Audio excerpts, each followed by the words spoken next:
All right, welcome along everyone to tonight's webinar. I'm super excited to see you all online and have Paul Miners here from Auckland with us. I'm really excited about tonight's content. I know some of you already know the backstory, but it was only a couple of weeks ago now that I interviewed Paul on the topic of productivity for a video series I'm doing, and I was super inspired by Paul's message and the amazing insights and advice that he had around really squeezing the most out of life and getting more done in your work and personal life and leading the kind of lifestyle that you want to live. I mean, productivity is something that all aspire to be better at, and that affects all of our lives. And what I found with Paul is that he is extremely practical and pragmatic in his approach and offers some really golden advice that can help anyone, regardless of whether you're running a business or you are working full-time, or you've got some side projects going. So I'm super amped about tonight's webinar, and thanks everyone for joining us. And without further ado, I'd like to hand it over to Paul. Are you with us? Hi, Johnny. Yeah, thank you. Thank you very much for the very warm introduction. That was really kind of you. And hello to everyone who's tuned in. Thanks very much for tuning in. I'm really excited to be hosting this webinar and to start talking all about productivity. So I thought we'd just start with a few quick housekeeping guidelines, just so that everyone's comfortable with how it's going to work. I'm hoping the webinar is going to run for about 70 minutes. I timed myself the other day, and we should go just over an hour. There's lots of content that I'd like to cover, but I'll do my best to cram as much in as I can. And I just want to check, can everyone hear me, and can everyone see the productivity webinar presentation on their screen? If you can, just type yes and hello or whatever into the chat box. Yes from me, that's great.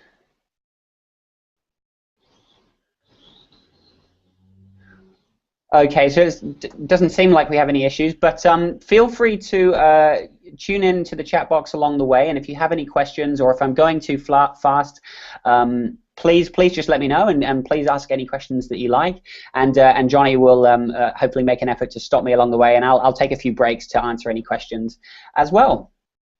So to kick things off and to introduce myself, my name is Paul.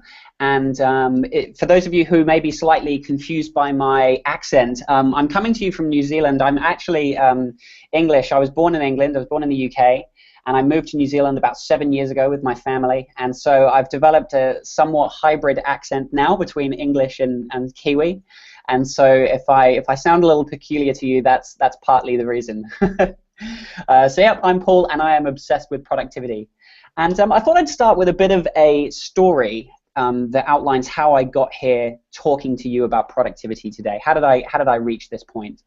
It really started a few years ago, and I saw this great video on YouTube, and it was a video narrated by the famous philosopher Dr. Alan Watts. And in this video, he describes how his students, he was a lecturer at college, and he described how his students would come to him at the end of their studies and ask him, you know, we don't know what to do with the rest of our lives. We don't know what we want to do in terms of work, and we're really struggling. And so he poses this question to his students, which he poses in the video, and that is, what would you do if money was no object? You know, what would you do if also, what is your passion? What does your heart truly desire? And what makes you tick? And I watched this video, and it was really, I really started to ponder these sorts of questions and ask myself what it is that I want to get out of life, what makes me happy, and what is it that I want to do.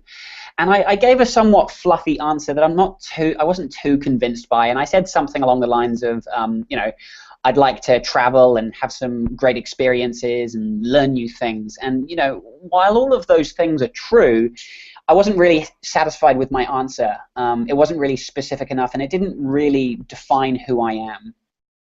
And then I pondered these questions for a while, and I actually came across an online course called the Start With Why program, and this was created by a guy called Simon Sinek. You may have heard of him. He gave a very famous TED Talk a few years ago. And his Start With Why program is all about helping individuals discover their purpose and help really identify what it is that makes you tick.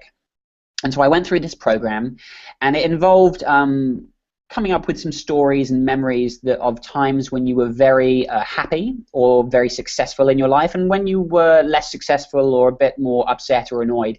And through telling these sorts of stories, you're able to identify patterns that help define who you are.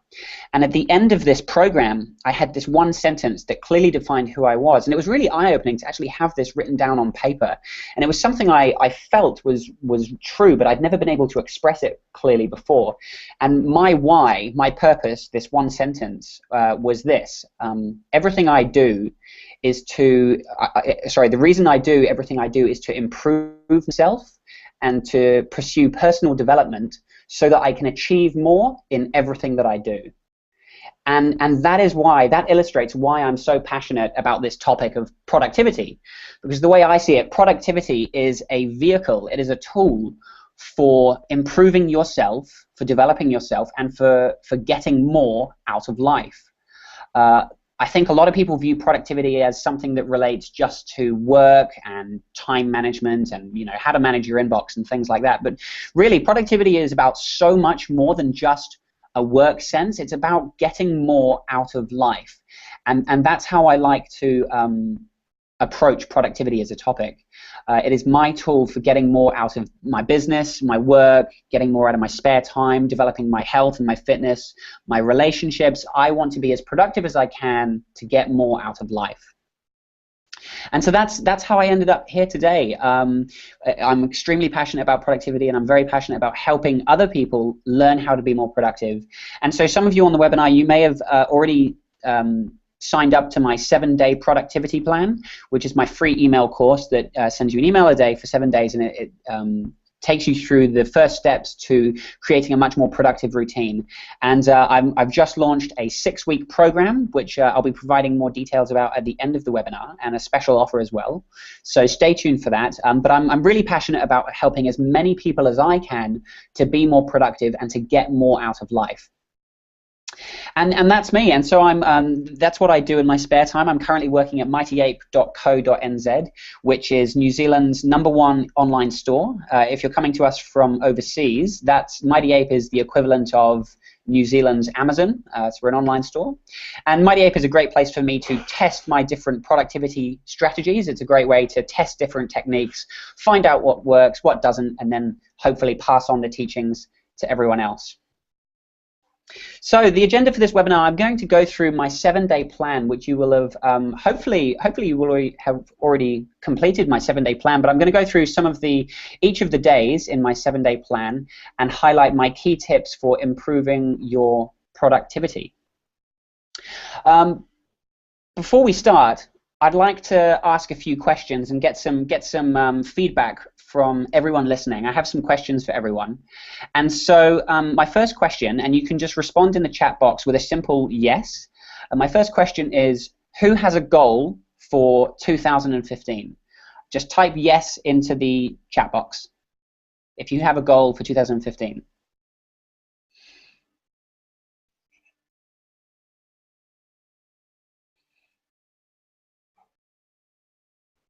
And it doesn't matter what kind of goal that might be, whether it's a work-related goal, personal goal, if it's fitness-related, maybe you want to read 1 book every week this year, any sort of goal. I'm really interested to see who's got some goals.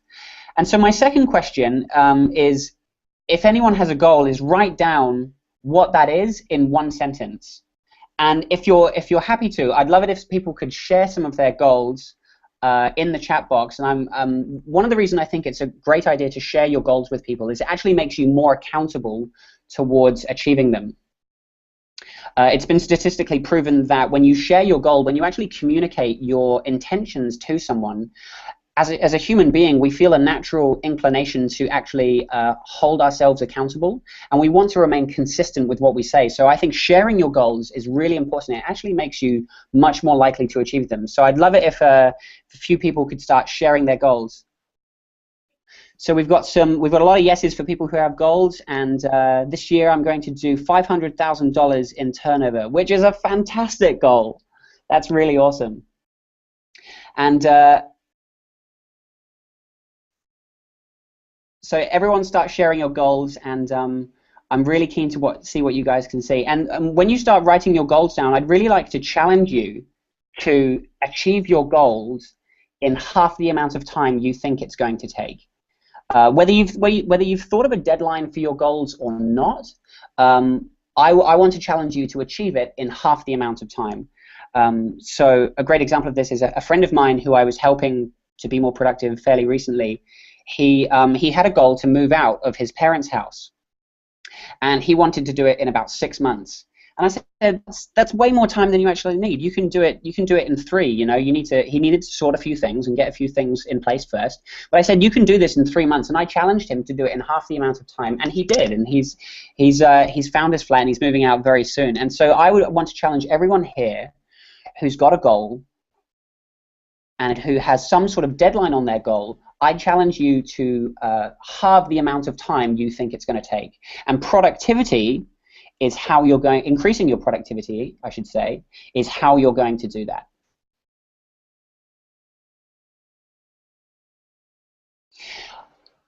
If you think back to any sort of goals that you may have had in the past, and maybe it's something you didn't quite achieve or didn't quite reach, I want you to ask yourself, if you were more effective in how you approached your goal, or if you were more efficient with your time, would you have been more likely to reach that goal? And as you start to think about that, I hope you can see how that relates to productivity. As we get into the main course, the main body of the webinar now, you're going to see how this idea of effectiveness and efficiency relates to you being able to achieve your goals much more effectively. So we'll get started with the main content for today. And so to cover day 1 of the 7-day productivity plan, it's really important to start by clearly defining what productivity actually is, because I think there's a lot of misconceptions out there.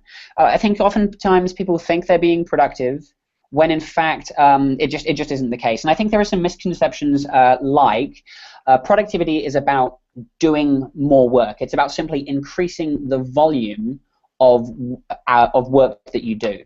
And while this is partly true, it's not actually the whole story. And I think the other misconception is that productivity is all about time management. And again, there's elements of truth to this, but it's not the full picture. Being productive is about more than just managing your time, as we'll start to see. So if we break down this topic of productivity, it really boils down to being more effective and more efficient in everything that you do. So to look at these individually, effectiveness is this idea of being goal-orientated, which is why I want to ask about your goals and start with the idea of goals. Because goals really let us measure how productive or unproductive we are being. A goal becomes your yardstick by which you can measure whether you're being productive or just active. So put another way, effectiveness is, if you've got a destination in mind of where you want to go, effectiveness is choosing the right path to that destination. And on the flip side, we have efficiency. So efficiency is about, it's a process orientation. It's about doing the work right.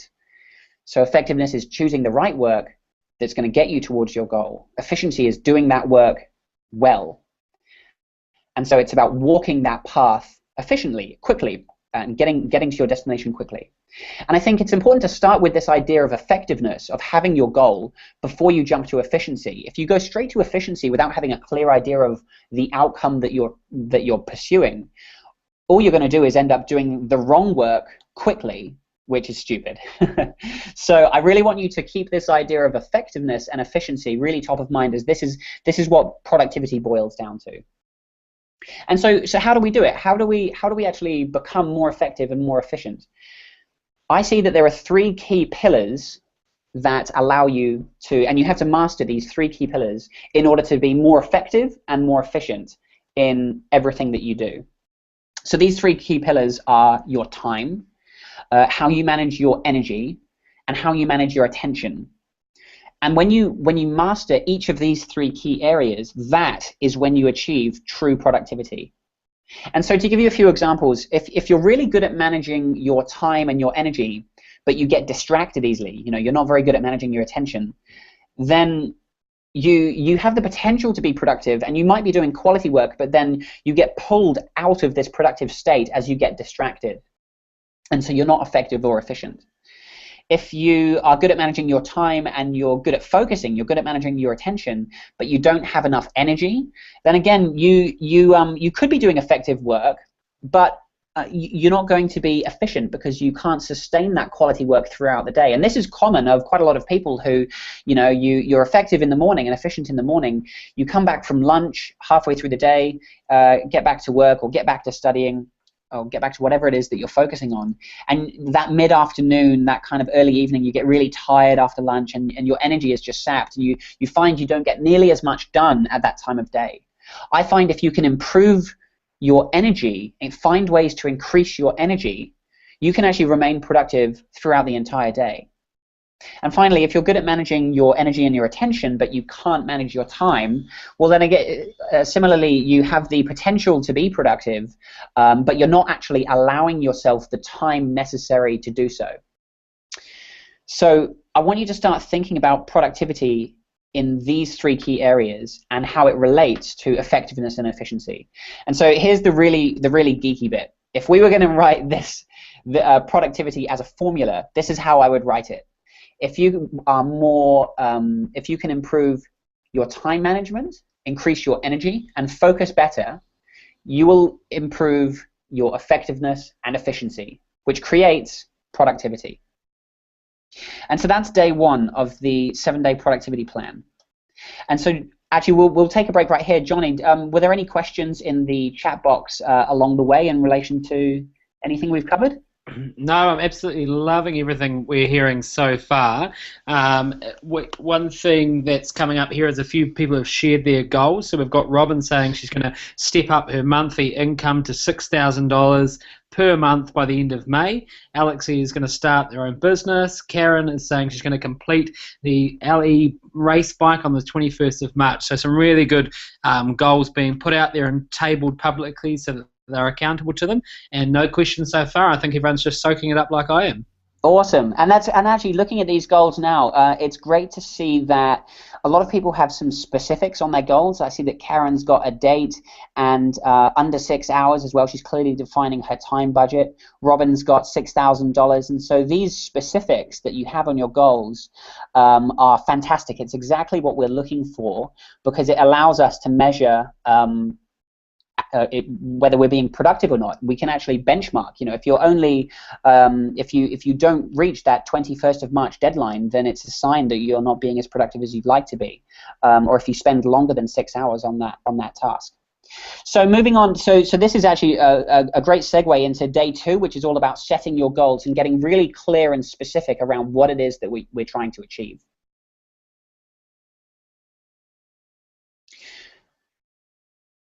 So yeah, as I was saying, so it's really important to make your goals SMART. And so this isn't a new idea. So SMART, the acronym, stands for making your goals specific, measurable, achievable, realistic, and timely. And so an example of what I mean by a SMART goal is, if we take a look at this first example, I want to create a website and blog about photography. That's a great goal on its own, but it's not a SMART goal. There's no specifics. It's hard to measure. It's not very timely, and it might be achievable and realistic, but we really need the full picture. Versus compare it to this bottom goal. I'm going to spend 6 hours a week for 4 weeks building my website. I'll then spend 4 hours a week blogging about photography, writing 2 articles a week until I have 5,000 visits per month. And so this really chunky goal is so much more specific, and it's really measurable, and there's an actual time budget, and we've clearly identified how much time every week we're going to spend on this goal, and it becomes very measurable, which is going to allow us to work out how productive we're being. If you're able to achieve the goals that you set yourself, and you're able to make really good progress towards building this website in half the amount of time, then that's a really good sign that you're being productive.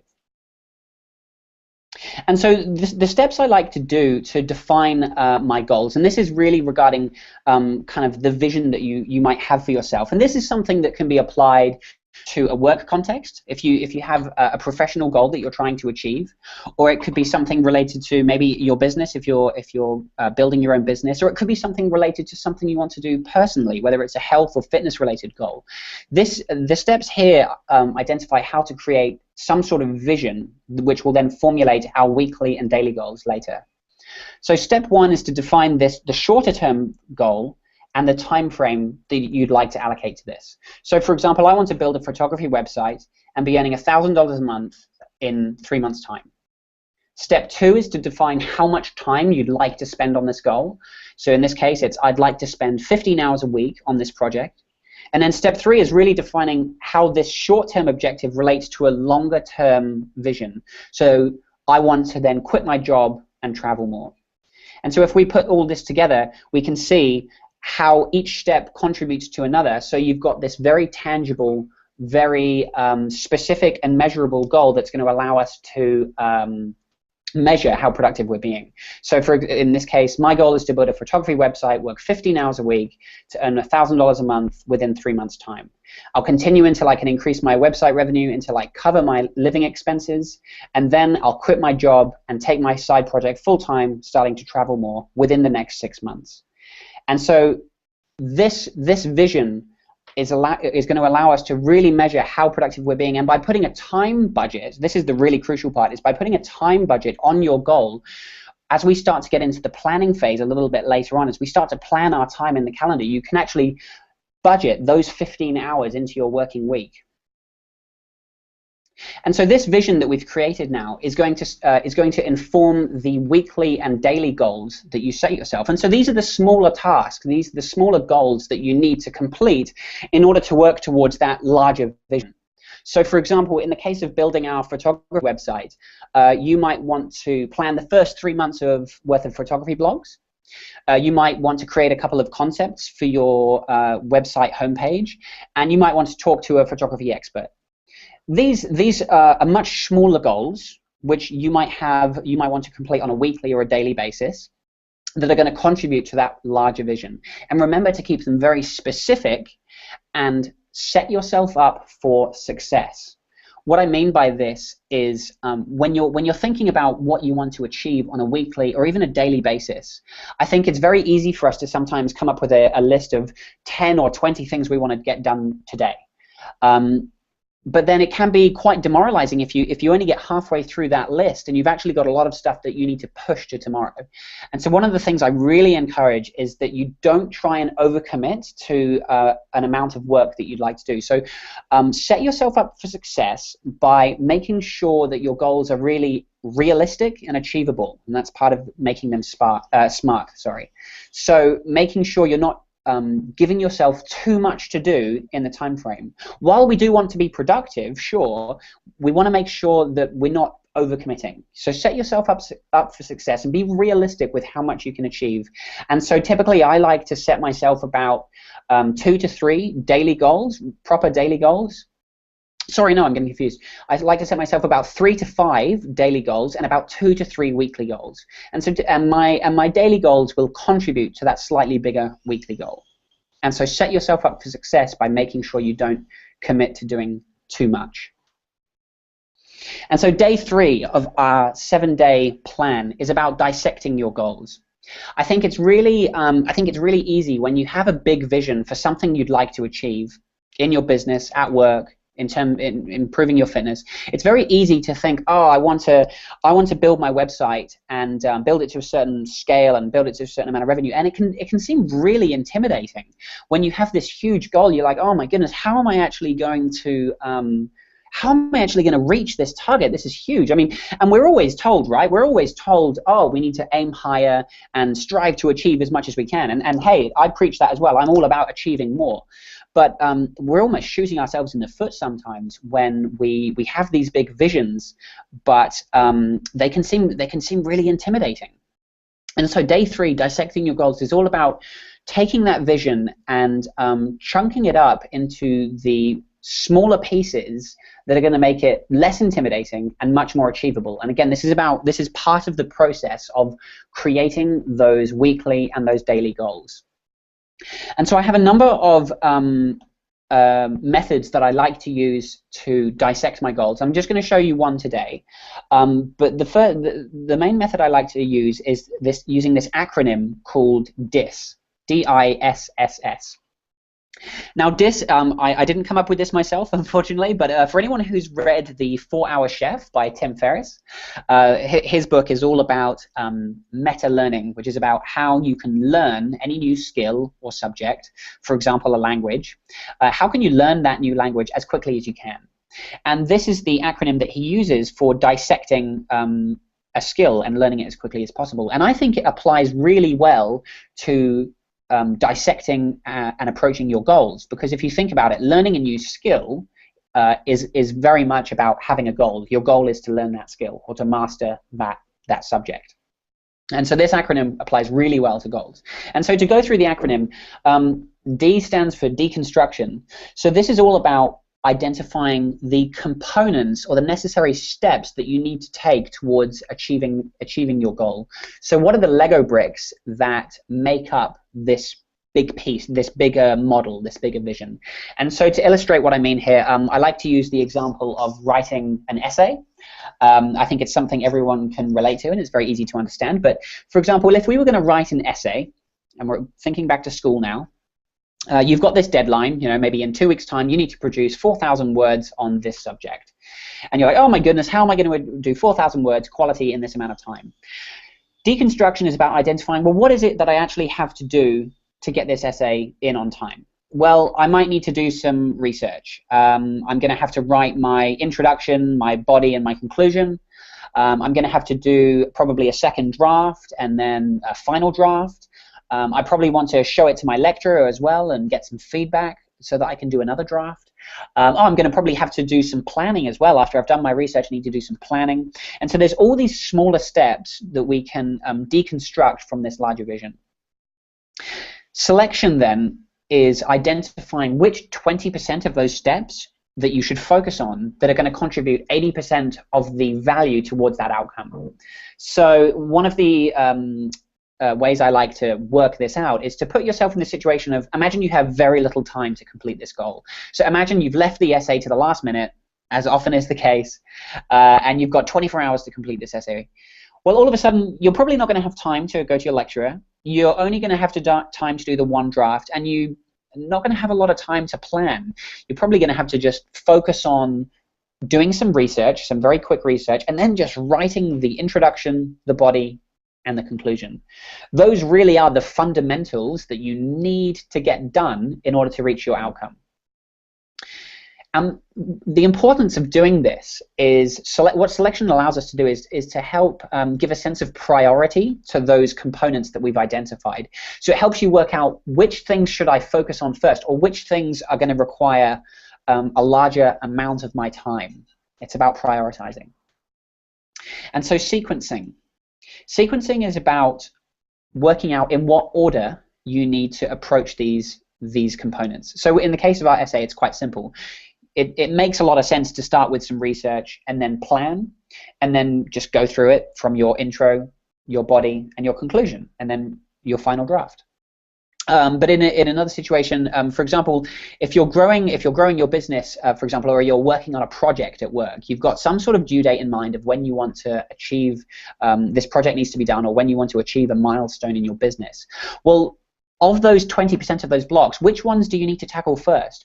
Which components of your goal are going to contribute towards others? Or which ones do you have to get done first in order to move on to the next?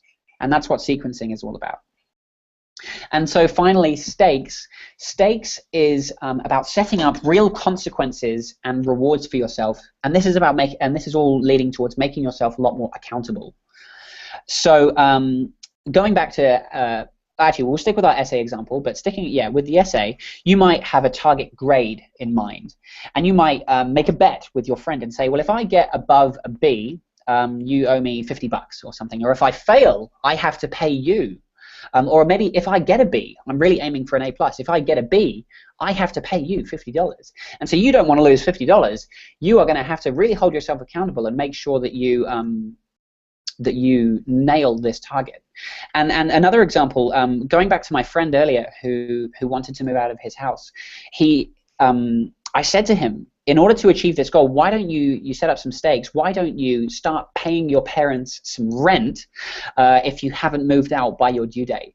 And so he doesn't want to start paying his parents rent and still be at home. So it was really great for him. It lit a fire under him, and it was really great in terms of making him more accountable and really motivating him towards achieving this goal. And so I'd encourage you, with whatever goals that you've created for yourself, you set some sort of stakes, whether that be positive or negative. Often negative works surprisingly best. And so day 4, oh, actually we can take a quick break. Johnny, any more questions or feedback from the chat room that I should address? Still no questions at this point, but how could there be? Because we're getting all the answers delivered right to us, which is awesome. There's some really good stuff. It's great to be reminded of the 80-20 rule here, and I love the idea of putting a stake in the ground and just up-leveling that commitment to make sure we're accountable to our goals, because we know that moment where we commit ourselves to a goal and it feels so good and we feel so energized by it, and then suddenly that feeling fades away. And if we could just have some kind of accountability or stake in the ground that's going to hold us to that feeling because we know it's something that we inherently want to achieve, I think that's a really awesome strategy. So just keep cracking on, Paul. I'm loving it, and everyone else is loving it as well. Thank you. Well, to ask you a question, Johnny, with one of the goals that you've set yourself this year, what stakes have you set yourself, either positive or negative? Now, I'm going to put you on the spot now. Whoa, he's put me on the spot, all right. Look, for just taking the goal that I put in the chat box there of doing 500k turnover, I wouldn't say they're stakes in the ground, but what is weighing on it is some commitments that I've already made around decisions we're making, traveling overseas. I'm very good. I mean, it was last year or 6 months ago or so that I decided we weren't delaying the idea of living a location-independent lifestyle any longer. So we put the stake in the ground and put the flights on the credit card kind of thing, and just said, we're just doing this. This is just going to have to work out. And what that did is it put me in a position where I would have previously delayed and procrastinated on something that we really wanted to do. I was actually given a time frame where I knew I had to pull it off and I knew I had to achieve it. That is awesome. I love the idea of buying the flights and committing to this trip. I think that's a great way of doing it. Yeah. I mean, it's not what everyone would recommend, not encouraging everyone to go into debt or anything like that, but it did put us in a position where I was just aware that it was just one of those things that was so easy to find excuses for ongoing, and it was something that I knew we wanted. So sometimes you've just got to do it, right, and then and make everything work in between and keep yourself accountable. And so that's how I'm tackling the whole year. It's like, actually, I know where I want to step up to, so let's play that game. Let's kind of live in the goal and make sure that I'm creating those goals around me and things that are going to make sure or force me to move that way, move in that direction. Awesome. Hey, that's really good. Well, I will crack on then for now, and we're going to move on to day 4, which is about managing your time. So the first 3 days that's all related to effectiveness. It's about clearly defining your goal, which, as I've said lots now, is your goals are your yardstick for measuring productivity. So day 4, we're starting on working out how to be more efficient. And so we're going to start with the first key pillar, which is how to manage your time like a pro. And so the key, I feel, to managing your time is to try and get everything out of your head and into some sort of trusted system which is going to recall information when you need it. And this is the whole getting things done principle, the very famous getting things done method. And so what I like to do is, once I've got my goal and I'm thinking about my daily and my I've got my larger vision and I'm thinking about my daily and my weekly goals, I start to plan them in some sort of to-do list app. And on the screen here, I'm showing you Asana. Now, Asana, for those of you who don't know, it's a project management / to-do list app. It's available online, and it's a great way for organizations. It's actually great for individuals as well, but it's perfect for organizations to plan different projects and communicate with one another. So what I've got here is a breakdown of all my goals, and I don't know if you can see, but I've actually got days which I've allocated them to. And so I've got a lot on, and new tasks come in, because the beauty of Asana is that other people can give you jobs and they can assign a task to you, and so new stuff is coming in all day. I've got new things to do, and I'm creating my own goals for myself as well. And so I need to filter those into the different days that I'm going to work on them. But the key, really, as I said, is about getting everything out of your head, everything that you're trying to achieve. Get it out of your head. Don't try and remember it. Get it into some sort of system, whether it's Asana, whether you use a to-do list on your phone, whether you use a pen and paper or a notepad or some sort of other organizer. Get everything out of your head and onto paper, where you can really see everything that you are working on. And then once I've got my to-do list that I'm working from, I then just go through each task and allocate blocks of time into my calendar. And so, for example, this is my work calendar. This is my calendar, and this is my real calendar. You're actually looking into getting a snapshot into my life now. And as you can see, I pack quite a lot into my days. Start quite early at 5 a.m. But all of these to-dos from my to-do list app from Asana corresponds to a block of time on this calendar. And so what you're actually doing when you put your to-do on a calendar is you're actually making a commitment to yourself when you're planning, this is when I'm going to tackle that task. And when you block out your time like this, you can actually very clearly see if you've got enough time to do everything that you want to get done. You can realistically go through every task and say, this one's going to take half an hour, or I need at least an hour for this task, or maybe I need 4 hours for this task. Well, you can actually block out an entire chunk of time on your calendar and go through your week and plan your week like this and say, well, on Monday I'm going to do these 3, on Tuesday and Wednesday I'm going to tackle this selection, and so on. And you can actually allocate the necessary time that you need for every single task.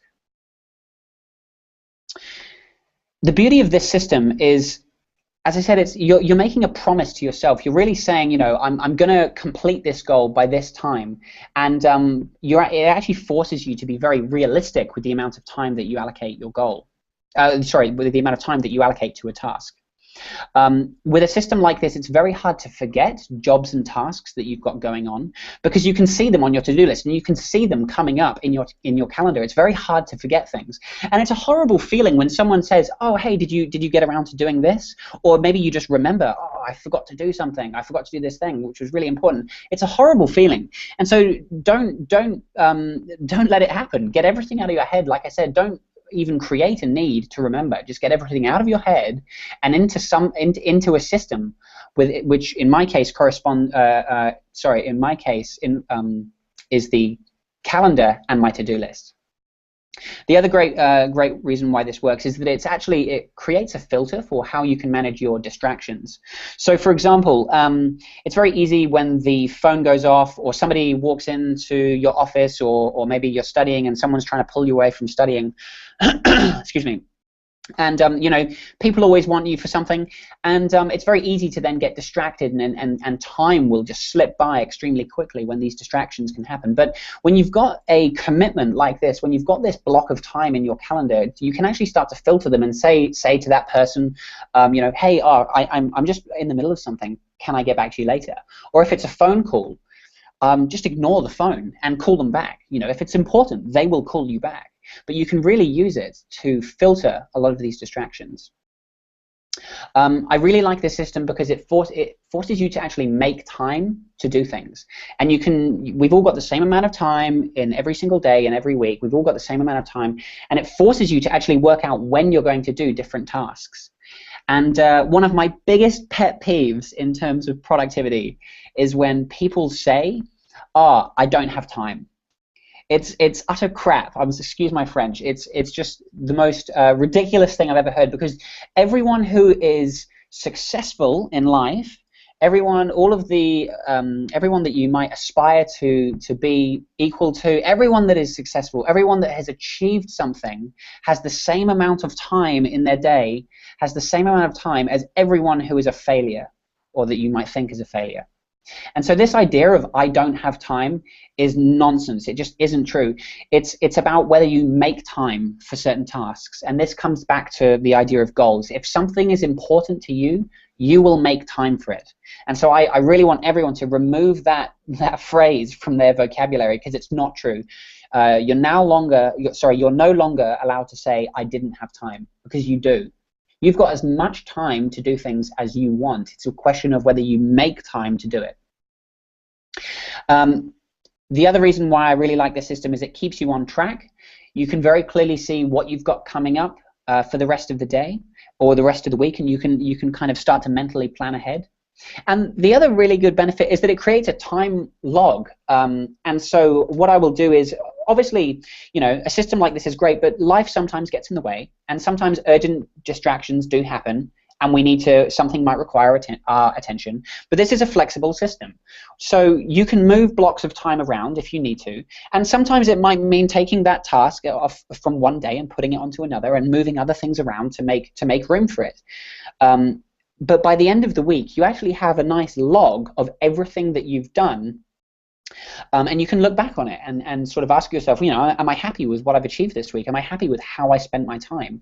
And having a time log, being aware of how you're actually spending your time, that awareness is half the challenge towards being more productive. Because remember, it's all about measuring measuring if you're doing the right work and measuring how well you're using your time.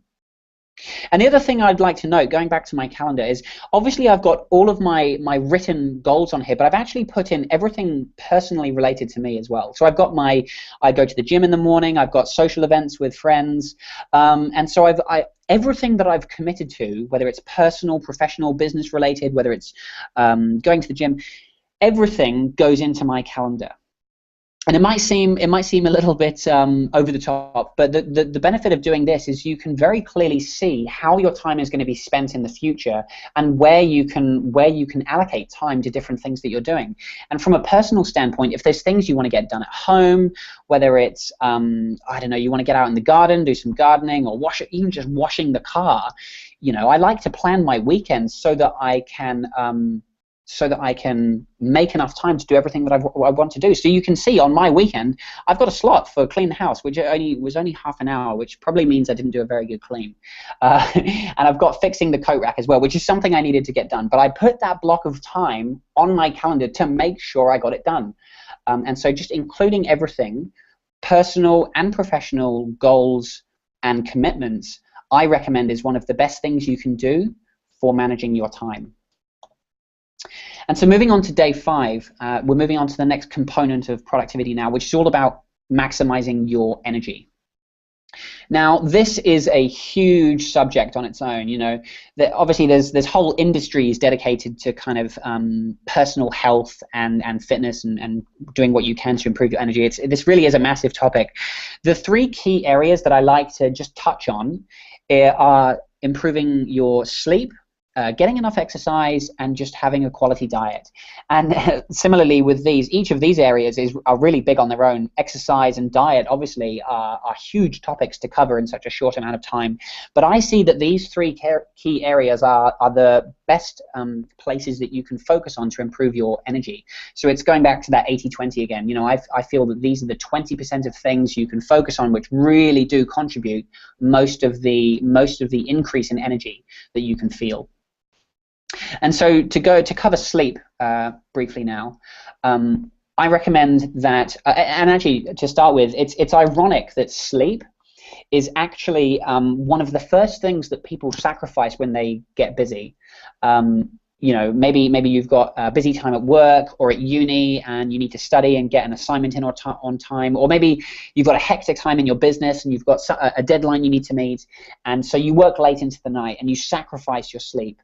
And so it's ironic really, because by sacrificing sleep and by sacrificing your energy, it actually makes you more likely to make mistakes and more likely to take longer with tasks, and that's not effective and it's not efficient. I.e., it's not productive. So sacrificing sleep to get more done is a big no-no. And so some tips for improving the quality of your sleep. I really like to take advantage of the golden hour of sleep opportunity. And this is the hours between 10 and 2 a.m. And this golden hour, it's been scientifically proven that between this block of time, that's the time during the evening when your body is primed for sleep, and it's when hormone secretion in your body releases the hormone melatonin, which is the kind of sleep hormone. That is when this hormone secretion is optimized, and it's when you actually get the highest quality sleep is between this period of time. And so even if two people get the same 8 hours of sleep, if the earlier sleeper who actually gets to sleep during this time will actually wake up feeling better because they've slept during this crucial window. Obviously, there's a lot of discussion around the correct amount of sleep to get. There's arguments to say that you should sleep for 8 or 9 hours. Some people will say you only need 5 or 6. I like to stick with a good sort of middle of the road number, which is about 7.5 hours. And the reason I pick the 7.5, is because this is exactly 5 sleep cycles. And for those of you who don't know, a sleep cycle is your body's natural rise and fall in, you go through deep and light sleep phases, and a sleep cycle from deep to light usually takes about 90 minutes. And if you wake up at the bottom of a sleep cycle when you're in a very deep sleep phase, you can actually wake up feeling a lot worse, and you can feel groggy and tired in the morning. And so by aiming for 7.5, it actually primes you to wake up at the top of a sleep cycle. And I think and so how I fit this in with my calendar is I get a reasonably early, go to sleep reasonably early, so from about 9:30, and then I get up at 5 a.m. And the reason I get up early is because early mornings I find are one of my most productive times. I'm an early riser. I really enjoy that time in the morning when I can get lots of quality work done. And so I aim for 9:30 to 5, and that's my sleep routine. And so I really like this quote, timing your sleep is like timing an investment in the stock market. It doesn't matter how much you invest, it matters when you invest. And so this is a really great way of illustrating that importance of making sure you're not staying up too late and really taking advantage of those golden hours. Exercise, there's no arguing with the fact that exercise is obviously crucial for having a healthy lifestyle and boosting your general energy. I think it's important to incorporate some form of exercise into your routine, whether that's running, walking, climbing, fishing, just getting out and about and being active, I think, is really important. I like to have a workout in the morning, and this is because the hormone cortisol, which is the energy hormone, is highest in the morning, and this is to encourage activity and exercise. It's nature's way of priming the body because, dating back to caveman days, we needed to go out and hunt for breakfast, and so cortisol, the energy hormone, is maximized in the morning, which is why I feel that I'm much more effective at the gym in the mornings. And obviously, exercise is a great way of getting oxygen into the brain by getting some cardio exercise in particular, whether that's some running or some walking. Getting oxygen to the brain is obviously going to boost the mental energy that you have during the day. And finally, diet. Diet's really important. One of the big no-nos in terms of diet is skipping breakfast. Remember, breakfast is breaking the fast, as the word is derived from, is named that way because your body is in starvation mode in the morning, and your body is crying out for energy. Remember, it hasn't consumed any food in 8 hours, and so skipping breakfast is a big no because you're just you're not setting yourself up for a productive day. And so start your day with a quality breakfast. I like to focus on having whole foods, i.e. natural ingredients which are unprocessed, and stay clear of sugar and cereals because cereals are loaded with sugar. But you really want to have whole foods and not too many carbs, because the carbs, those sugars, are going to create a natural high and low, a high and then low.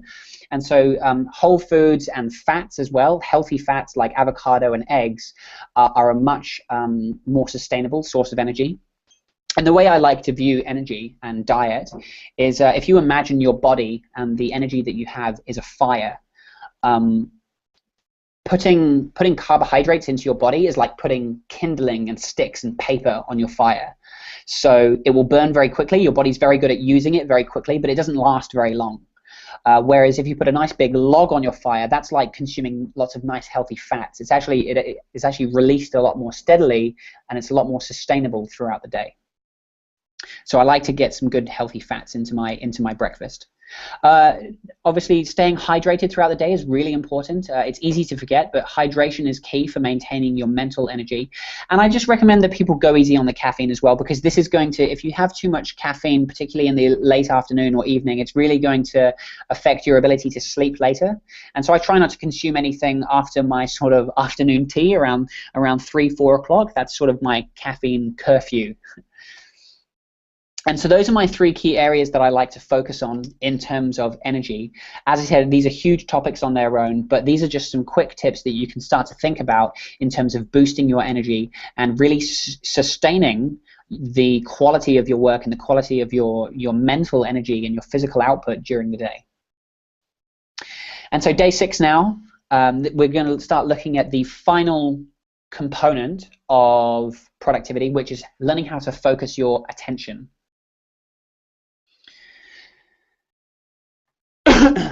One of the best recommendations I have in terms of improving your attention span is to start practicing some meditation. Now, this sounds it can sound intimidating for a lot of people. I think a lot of people think that meditation requires you to follow a certain type of religion, or it's spiritual in nature. And while some religions do incorporate meditation as a practice, meditation is actually doesn't require you to be religious at all. And I practice meditation purely from a scientific point of view, purely from a self-improvement point of view. And the reason I feel that meditation is so beneficial to me is that it really calms your mind and reduces the amount of noise that your brain has to deal with. And so this is great for being able to better manage distractions throughout the day. And so this second point here, meditation gives you better control over your alpha rhythms, which are thought to reduce the likelihood of stimuli grabbing your attention, i.e., when you have better control over these rhythms, it's harder to get distracted and you can stay more focused. And so the way I recommend that people get started with meditation is by using an app called Headspace. Headspace is probably the #1 app out there. It's available on Android and iPhone. And it's probably the #1 app out there for getting started with meditation. And it takes you through guided meditation, which means there's an instructor and he's talking to you every now and then during the exercise to keep you focused and to keep you concentrated on the right thoughts in your head, and he gets you focusing on your breathing and then the sensation of you sitting on the chair and so on. And Headspace is the best way I can think of, or that I've found, for getting started with meditation. And this subject, meditation, just to finish on, meditation has actually been found to be one of the most common characteristics among the world's top performers. A lot of top CEOs, top athletes, top performers from all disciplines actually practice meditation. It's becoming a lot more common, and I truly believe that meditation will one day be as mainstream as going to the gym. I think you are going to see a lot more people starting to meditate. And so I really encourage everyone to incorporate some meditation into their routine. It's very easy, and you can get started, and you can start feeling the benefits of meditation from as little as 10 minutes a day. Okay, so sticking with this idea of managing your attention, one of the topics I like to address is this idea of decision fatigue. Now, decision fatigue is the drain in mental energy that you experience throughout the day, as every time you make a decision, you give up some mental energy, and focus and creativity in particular are sacrificed. And so in order to combat this idea of decision fatigue, I really like to systemize my morning routine, by which I mean making sure that I'm on autopilot in the morning and I'm not wasting mental energy on things that aren't important to me. So I get up and I do some work, and then I meditate and then go to the gym, and I take a bag with me which has got my breakfast in it and it's got my clothes for the day, so I don't even have to worry about what to wear or what to eat, because I've already sorted that the night before. That's literally how systemized my routine is. And so I like to say that you should be able to write down your morning routine on a piece of paper and give it to someone so that they can repeat it exactly. You know, having an autopilot, a really systemized routine, I think is a great way of starting your day without wasting mental energy. Another big recommendation I like to make to people is whatever your #1 priority is for the day, is work it out the day before or the night before. Whatever you do, don't spend the first 10 minutes of your working day working out what to do, because you're actually sacrificing mental energy and contributing towards decision fatigue right there. And so what I like to do is I get up and I know exactly what I'm going to work on, and I get straight into one of my most important goals for the day.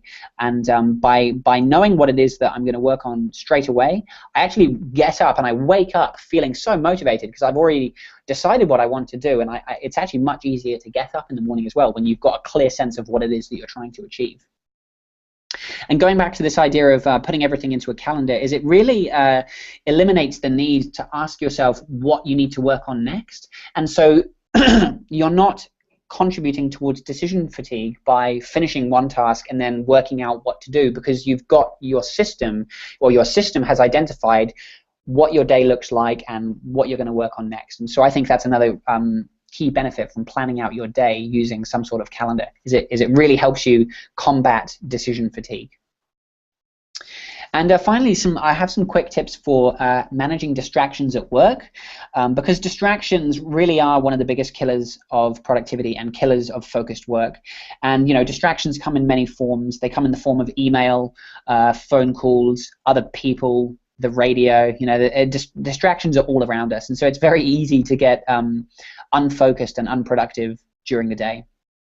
And so, as I said just now, I think it's really important to focus on your most important goal or priority first thing in the morning, when your willpower is actually strongest. Because then, as you do start to lose some of that mental energy during the day, which will be inevitable, as you start to lose some of that energy, you can kind of rest up a little easier knowing that you've already completed your most important goal because you did it first thing. I also like to start my day nice and early, because it means I get my most important thing out of the way.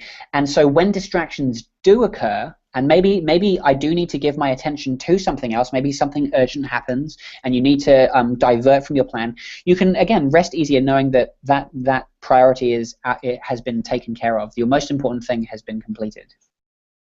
I encourage people to not be afraid to say no or not now to other people.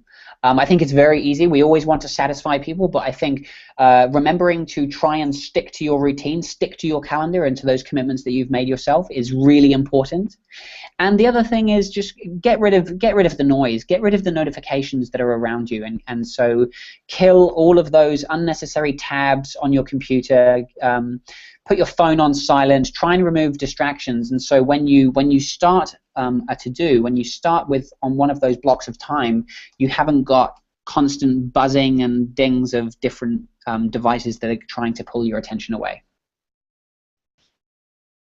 And so day 7, I'd like to take a look at what a typical day might look like following these steps. You know, planning your time, maximizing your energy, and focusing your attention. What might a typical day look like? And so I'll just switch now to my PDF on the screen. Just give me a second.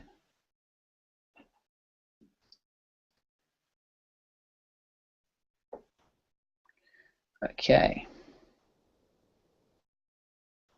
Oh no, we're getting my face. That's not what we want.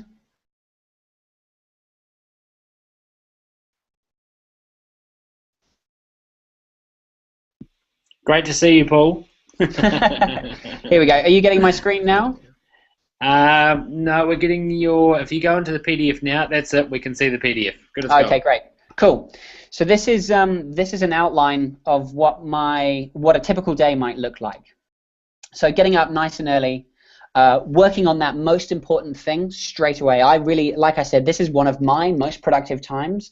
And if you're an early riser as well, or if you aren't, I encourage you to try experimenting with getting up early and working on one of your most important goals for the day. It's actually, I find it extremely satisfying. And so I might spend 5 till 6 working on my most important goal. I'll then go for a workout to make sure I'm doing what I can to set up my body and maximize my energy for the day and getting some exercise into my routine. So I might have a workout, go to the gym, run, walk, swim, whatever it is that you like to do. And then kind of coming home, you're going to need to get ready for the day. So a quick shower, breakfast, and that's a good time to perhaps do some meditation and then get to work. And then whether you're going to work or uni or you're carrying on maybe working from home, then I like to start what I call like block 2. So this is then continuing on with your next goal, or you might be continuing on with the work that you started earlier, but continuing on with your next predetermined block of time. And you've noticed here, I haven't gone to email. Email actually comes in next. I think it's a lot of people often get to work or start their day by looking at their inbox and seeing what needs to be done. And remember that email is everyone else's agenda for your time. And yes, often there might be things in email related to what it is that you're trying to achieve, but I think by starting your day with email, you can throw off your entire plan, because when you start replying, people will often reply back and you get distracted, and or they might come to you to follow up about an email, and it gets very easy to get sidetracked as you try and stay on top of this email. So I actually like to continue with a block of work and come to email a little bit later. I then have what's called a buffer here, and so with your calendar, when you're planning your time, I recommend that you don't put blocks of time back to back on your calendar. The reason I think you shouldn't do this is because when you finish a piece of work or a project, I think you want to allow a bit of time to maybe follow up with anyone that may have wanted your attention during that time. Maybe someone came into your office or came to try and distract you. Having these little buffer slots throughout your day is a good time to then follow up with those people, or return that phone call you need to, or come back to an email, or take a quick break if you need to. And so yeah, we've got a quick break, and then getting on with block 3, a little bit more email, block 4, some lunch, block 5, and so I continue my day like this, is by just going through blocks of time and then making sure I'm scheduling in the occasional break, having some buffers between each one, and then you can see here towards the end of the day, I always leave a slot of time for planning tomorrow. So it might just be 15 minutes, but think about what you've got on your to-do list that you can start to tackle tomorrow, and then on your calendar you can then plan out at what time you're going to do each of those tasks. So you might have a couple of tasks that take 1 or 2 hours, you might have something that needs a bit more time, and so you can use this time to plan what your day is going to look like tomorrow. And of course you can work out your most important goal, so that when you wake up nice and early the next day, you've already determined what it is that you'd like to achieve. And then with your calendar, any white space on your calendar, I like to consider like guilt-free time. And so that's time when you can do anything you like without feeling guilty. You don't have to be productive the whole time. I think it's important to have downtime, and so any white space on your calendar is your guilt-free time to do whatever you want. And so for me, that might mean reading a book, or going on the PlayStation or something like that, or just hanging out with friends and family. That's my guilt-free time. And so that's what a typical routine might look like. And so I'm just going to switch back to my slides very quickly.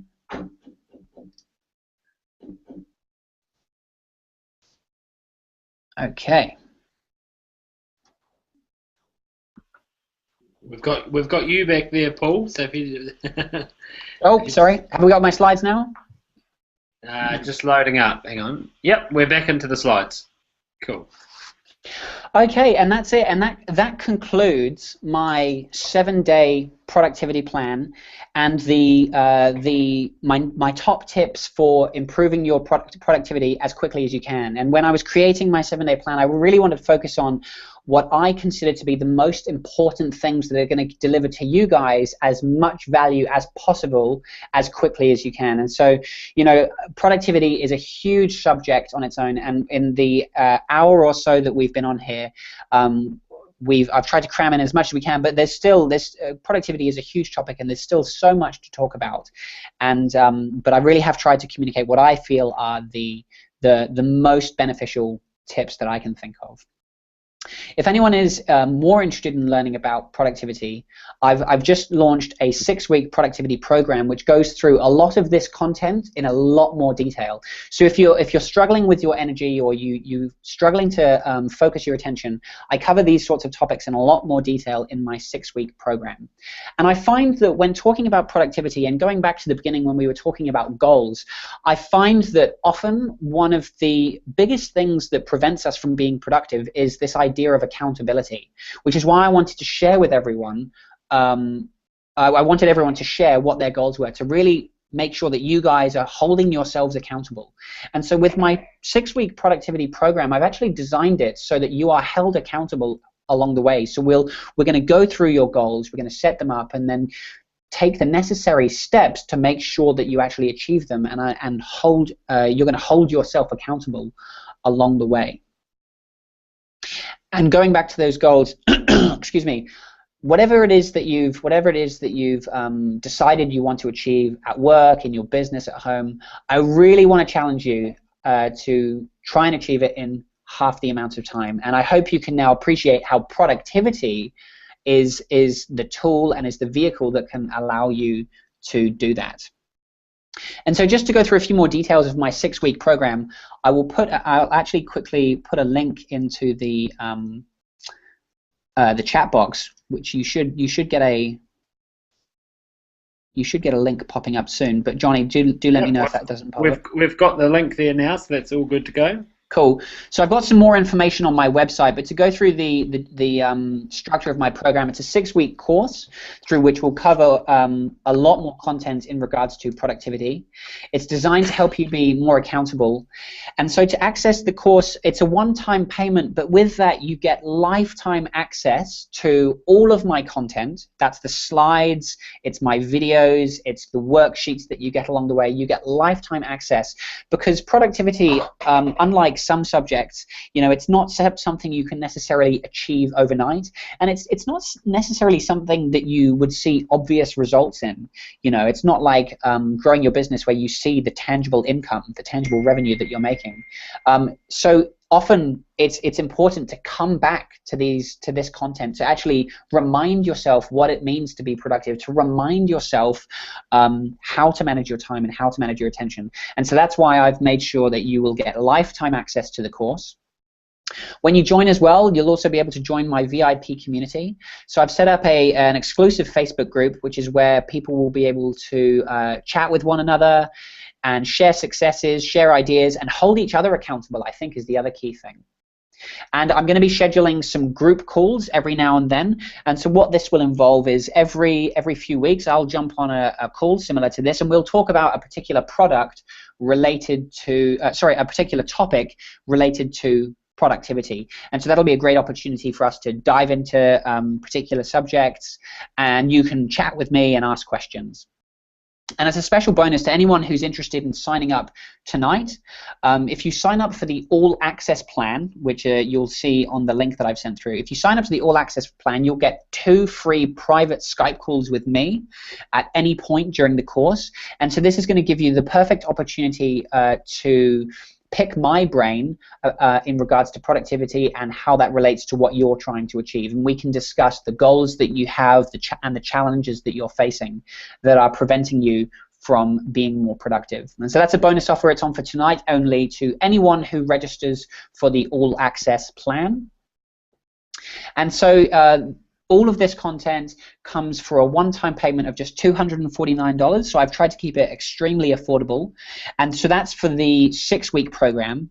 Or for a payment of $299, you can get everything. Plus, I've got a bonus class on the Getting Things Done method. So for anyone unfamiliar with this, this is the famous Getting Things Done method by David Allen, and I will show you how I apply this system to the apps and to the tools that I use for getting things done. And I will show you my personal accounts for all of the accounts that I use, like Asana, like Evernote, my different reminders, my calendars. I will show you how I set up and use every single app to be more productive. And so that's the bonus class that I've set up. And to put it into perspective, I really think it's important to invest in yourself. Over a 6-week period, the average person will spend over $400 on coffees, takeaways, and eating out.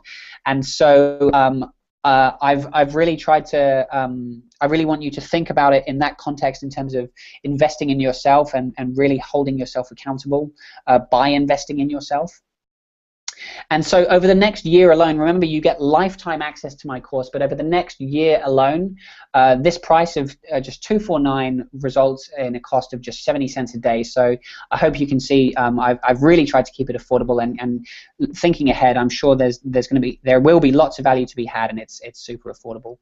So for anyone interested, please have a look at the 6-week productivity program, and I'm available on email, so please get in touch if you do have any questions about the program. And just as a final thank you to everyone that's tuned in tonight. I've had a blast talking about productivity. I'm really stoked to have been here, and thank you to Johnny for helping out and for looking after the chat. And everyone, have a productive day. Good luck with the goals that you've set yourself, and all the best.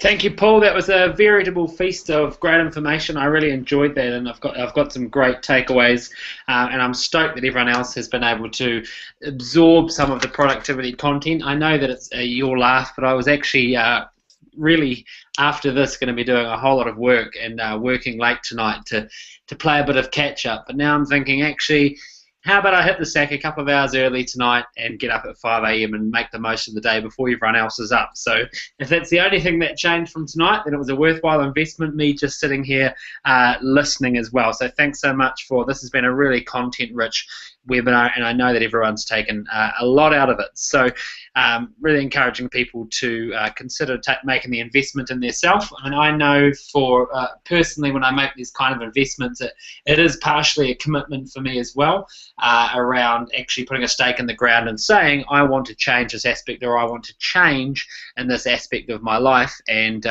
I know that putting your money where your mouth is a big part of that, because it means that you start to value it more and take it more seriously if it's something that you are seeking or want in your life. So thanks again, Paul, and thanks everyone for being here. Enjoy the rest of your evening. Thanks, Johnny. Goodbye, everyone.